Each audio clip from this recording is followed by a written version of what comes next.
Hi guys, welcome back to another video, and the purpose of today's video we're going to run through the Ode 5 harmonic pattern. I personally don't trade this pattern because it sort of starts to delve into eddy wave theory. I personally don't use Elliott waves at all in my trading. However, it's still classed as a harmonic pattern, so I will run through it with you today. But like I said, I don't personally trade these patterns. So the pattern begins with the O2X leg. Now this is just a rally. It can be to the upside or the downside. In this instance, we've got a rally from to the downside. So it's just a like I said, just a price movement, a significant price movement in the market, and that is our O2X leg here. The next point in the pattern is the A point, which is standard for the harmonic patterns, X to A leg, and this is the beginning of our pattern then. Not taking into account that just initial price swing to the downside. This is our beginning of our pattern. This X to A leg is just a retracement of that initial rally from O to X. So we've got our A point here. This isn't constrained at all by any Fibonacci ratios. So this move here, a significant push to the downside and then a small retracement back up. That's what you're going to keep your eye out for at the beginning of this pattern. So starting from that X to A leg, then we're now looking at the B point, which is going to take into account some Fibonacci extension levels. And to begin with, our B point falls between the 113 and the 1618 of our X to A leg. So put our extension tool on here then. And it's 113 to 1618, 113 here, 1618 here of our X to A leg. That is where our B point can fall between. So if I draw the box here, anywhere within this green zone here is a valid B point. Now if price extends past that 113 level, that is a valid B point. Even if price moves back higher and the candle closes above the 113, we're going to take into account the wick of that candle, the low of that candle, and class that as our valid B point, even if price is closed above that. Now the opposite is true here. So at the 1618 level, the price can exceed that 1618 level. However, it would need to close back up within this green box here. So long as price closes within this zone, that is still a valid B point. So even if the wick of the candle exceeds 1618, if price moves back up within that candle range and closes in this box, that's still a valid B point. So if I put that here then and label this up as B point here. I hope that makes sense. So that is our B point sorted out there. Our next level then is our C point, and this comes at an extension of the A to B leg. Get our extension tool again, from A to B. And this time then our C point comes in at a 1618 extension and can fall anywhere between the 1618 and 2.24 extension of that A to B leg. So anywhere within this green box. Now the same rules apply. Price has to exceed the 1618 level. So we're taking into account the wick of the candle here. So if price exceeds this 1618 level and comes back down to close below it, so long as the wick has exceeded this level, we will take into account the high of that candle, and that will be a valid C point. Again, with the 2.24, price can exceed that 2.24 level with the candle wick. However, price has to come back down and close within this green zone here, so close below the 2.24 level in order for that to be a valid C point. So if I put our C point in the middle of that range, let's label that up as C.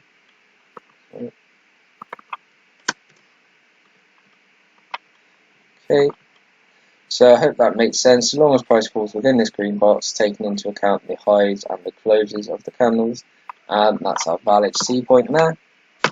And finally, the pattern completes then at our D point. Now the D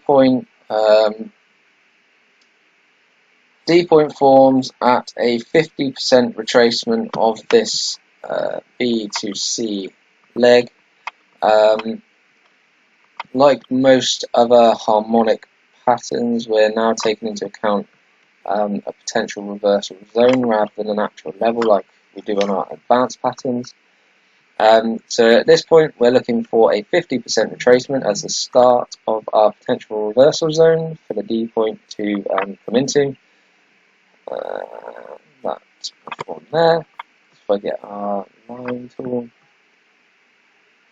Now the potential reversal zone for this 0 to 5 pattern is only made up of 2 levels now. So usually on the harmonic patterns, they're made up of three levels, create our PRZ or potential reversal zone. This 0 to 5 pattern, it is made up of only 2 levels. So our first level being the 50% of B to C. So just write that in here. So 50% retracement of B to C. That is our first level here. And then our next level is an AB equals C to D. So that is just exactly the same move, A to B. Just copy and paste that. So exactly the same distance from A to B as it is from C to D. So I've done that quite well there. So pretty much exactly the same here. So that would be our potential reversal zone here. Now technically the pattern's not completed until price exceeds the lowest extreme in this instance, because we're looking at a bullish pattern. So we want price to exceed the lowest part of the PRZ in order for us to class our pattern as being completed. However, the PRZ can be taken as a zone where you look for entry reasons. This would obviously have to be on a lower time frame because it's such a tight zone here.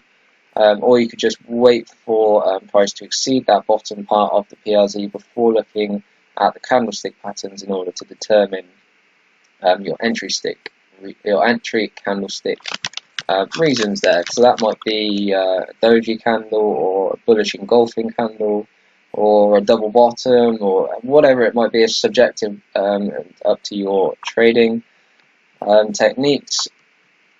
I'll just label this up quickly. So we've got 50% of B to C is our first part of the PRZ, and then an AB equals CD movement here. In terms of profits and stop loss, then our stop loss is going to come in at it's sort of subjective to you, but personally I would put stop losses at the 0.618 retracement of that B to C leg. Just label this up as D, sorry.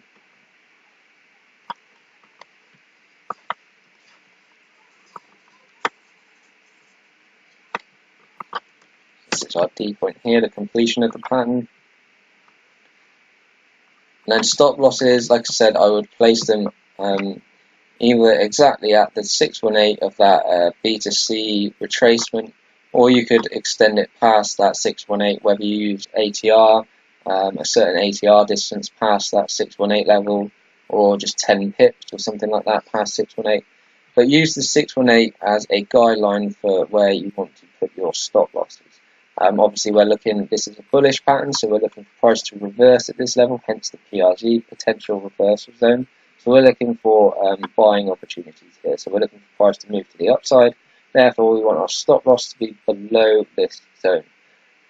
So the 618 level would be a good level to have your stop losses. Or even, like I said, the pattern's technically not valid until price has exceeded the bottom of that PRZ. So just because price has exceeded that doesn't mean that we're no longer looking for entry reasons. So this could be our invalidation level here. So we could still look for buying opportunities anywhere within this zone. So if I just draw this out, the green box here, look for buying opportunities anywhere within this green box here. So the 618 we're just classing as, yeah, it could be an initial stop loss level if we get a buying opportunity within the actual PRZ, so within these two 50% and the AB equals CD move. If we get a buying opportunity here, we put our stop losses at or below the 618 level. If we don't, and price just continues to move lower, then we can look for buying opportunities further down here, and that just increases our risk to reward. So we still place our stop losses down here. We stop looking for buying opportunities if price exceeds that 618 level. If it doesn't exceed that and we get a buying opportunity here, then we can put our stop loss either at that 618 or just below it, and based on the rules I've mentioned previously. So I hope that makes sense. So all of that's doing, if we don't get buying opportunities and we're lower down here, that's just reducing our distance to our stop loss, where we're going to put our stop loss, and increasing the distance to our take profit levels, therefore increasing our risk to reward. And then obviously moving on to the take profit, we want to be putting our take profits at the 382 and 618 of this C to D move. Again, this is slightly subjective. I'll label this up as a stop loss actually.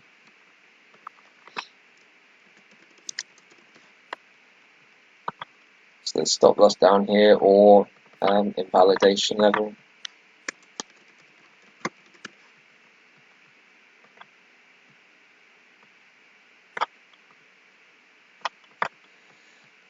So profit targets then, again, like I said, this is slightly subjective depending on how you want to go about trading this.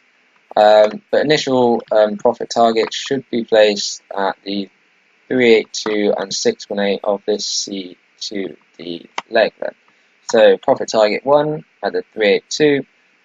If price reverses, hits this 382, we want to close half of our position, move our stop loss up to break even, and therefore price is either going to move to the 618 level and hit both of our targets, or it's going to come back down and exit the trade at break even. So we'd have taken 50% as profit, and if it comes back down to here, we're just going to close it at 0 and not make a loss on that trade, or it can continue higher and we can exit our full position up at the 0.618 level here. Again, you can test these different ways. You could use the 382 and the 50% level. You could just use one profit target. Perhaps you have that profit target at the 50% between the two, and just exit the entirety of the trade at that point. So you wouldn't be moving your stop loss to break even, or perhaps you wait for it to exceed the 382, move your stop loss to break even, and take 100% of your profit off the table at the 50% level.